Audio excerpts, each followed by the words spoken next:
आंबेगाव तालुक्याच्या राजकारणात सध्या मोठी चर्चा रंगू लागली आहे.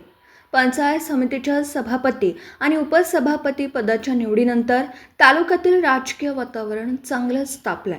नुकत्याच झालेल्या निवडणुकीत सभापतीपदी कैलास बुवा काळे तर उपसभापतीपदी ज्योती पारधी यांची निवड झाली.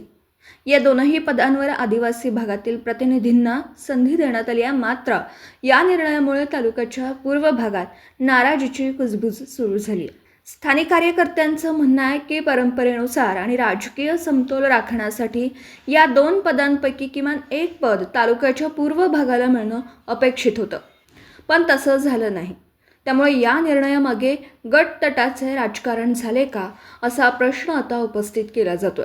यात आणखी एक महत्त्वाचा मुद्दा चर्चेत आलाय, तो म्हणजे घोडेगाव पेठ जिल्हा परिषद गटात राष्ट्रवादी काँग्रेसच्या उमेदवाराचा पराभव झाला होता.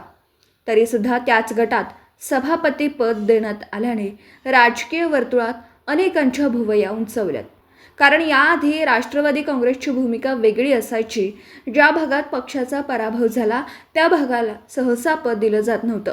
मात्र यावेळी असे निर्णय का घेतला गेला, हा प्रश्न कार्यकर्त्यांमध्ये चर्चेचा विषय बनला. यापूर्वी देखील आदिवासी भागातील संजय गवारी यांना सभापती पद देण्यात आलं होतं. त्यामुळे यावेळी तालुक्याच्या पूर्व भागाला एक प्रतिनिधित्व मिळेल अशी अपेक्षा होती.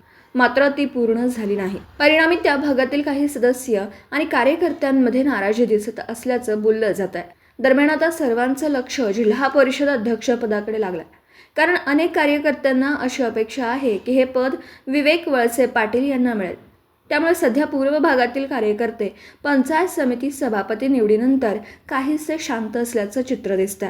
पण जर विवेक वळसे पाटील यांना जिल्हा परिषद अध्यक्षपद मिळालं नाही तर आंबेगाव तालुक्यातील पूर्व भागात मोठ्या प्रमाणात नाराजी उसळण्याची शक्यता व्यक्त केली जाते. आणि जर ही नाराजी उफाळून आली तर त्याचा परिणाम भविष्यात राष्ट्रवादी काँग्रेसच्या राजकारणावर होऊ शकतो, अशी चर्चा राजकीय वर्तुळात सुरू आहे. पक्षातील गटबाजी उघडपणे समोर येण्याची शक्यता दिसत असून पूर्व भागातील कार्यकर्त्यांची नाराजी वाढणार आणि या सगळ्याचा परिणाम आगामी येणाऱ्या काळात स्पष्ट दिसल्याशिवाय राहणार नाही. पण सध्या आंबेगाव तालुक्यातील राजकारणात सभापती उपसभापती निवडीनंतर नक्कीच नाराजी पसरलेली पाहायला मिळते. ब्युरो रिपोर्ट, राष्ट्र संवाद TV मराठी.